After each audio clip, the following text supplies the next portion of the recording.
Hello and welcome to another episode of 2 Minute Tuesday, where each week we bring you a different tech tip so that you can get back to doing what's important. This week we're going to step outside of Canvas and Aries and even away from School City. I will take a moment to remind you that School City training is going on all month during October. Check the link in the update or in the show notes below even to find out when the training is. And if you are the person in charge of School City, or maybe you'll be using it in your PLC or in your department, it might be a good idea to come along, take a look, and help make your life a little bit easier when you use it. But today, we're going to take a look at something else. And sometimes when you have assignments online, whether you want kids to read an article or something else, you send them to the website and there are all these ads. It's part of how the internet makes money. Ad revenue is very, very important to many sites. And without it, you will wind up having to pay for some of the things that you enjoy reading currently for free. But when we use that stuff in class, sometimes the ads can get a bit annoying. And as some of you will find out, kids or you search for something, whether you have a wine subscription or something else, sometimes you will get those types of ads served to you because that's the way the internet works. It takes a kind of an account. All of these websites, Google, Chrome, the browsers, everything else, they take stock of what you look at. They look at what you click on. They try to serve you ads that are more prone to you because that's how they sell money to those companies to get them to pay for the ads. But so I personally don't want to get rid of all of the ads because I understand that's kind of how things work. But when we work with kids, when we're working with live screens being displayed, things like that, we don't necessarily want all those ads on there. And sometimes, especially for some of our English learners, it's very, very distracting to kids when they have all of these ads that are coming up, especially video ads and things. Videos are much more engaging, than some of the written text. And so I get an ad that is something related to what I want to see. And now all of a sudden I'm watching the video instead of reading the article that I'm supposed to be doing or whatever. So there are a couple of different ways. This is definitely not the only way to do it. But one thing that Edge, the internet browser that comes on Windows 10 devices, which all of our students are deployed. If you have a student still running Windows 8, you should send them to me.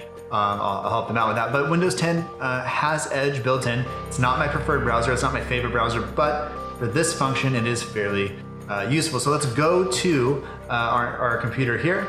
We'll get rid of my face. And right now I'm on ESPN, and it is baseball season. The playoffs are starting to get hot, and I'm reading here an article on Alex Bregman, and you'll know him, Dodger fans. That's all. So here we are, and you'll notice there's an ad here. The video that was on the article is already gone, but we have this article here, and you'll notice there are these ads down the side. There's all of this kind of distraction that's here. You have video ads interlaid through it, and like I said, that's just how the internet makes money. It's how ESPN is going to generate revenue. And then you have this is the cesspool of all internet ads. Don't ever click on those if you know it's good for you. And if you continue to scroll down, you'll just get more and more articles. It'll just keep feeding articles into you as much as you want. But in Edge here, if we go up here to this little book, this will enter reading mode. And this is kind of important. It doesn't work on every website, but if it is up here, it's not grayed out. So just notice how now it's black, and if I hover over it, it's blue. It will allow me to get rid of some of the ads. And it doesn't always do things perfectly. That's important to note. We'll take a look back at it here.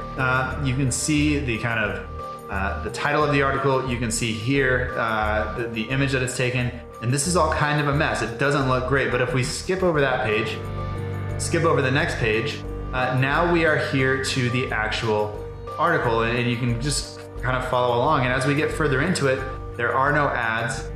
You can see where they've been cut out. But this is much easier to read. The links still work, so if they need to click on anything like this, they can. And it stops at the end of the article. Notice I've hit the end. There is no other article that's going to load. And this is kind of important for a lot of our students. So you can do this. Any website that you have an article on that you want the kids to look at, you can check and see if it works. All you have to look for is that this little button here isn't grayed out. So once I hit it, it should be fine. Once it loads, Edge will recognize that it can do this, and then you will be just fine. But that is this week's 2 Minute Tuesday. If you don't know what the Edge browser looks just like this right here. But that's it for this week. If you have questions, please let me know. And don't forget to check out the schedule for this month's training, I should say, on School City, and the rest of the trainings that are coming up in future months. And be sure to sign up if you feel like it's the right one for you, okay? So that's it. I'll talk to you next week. Thanks for watching.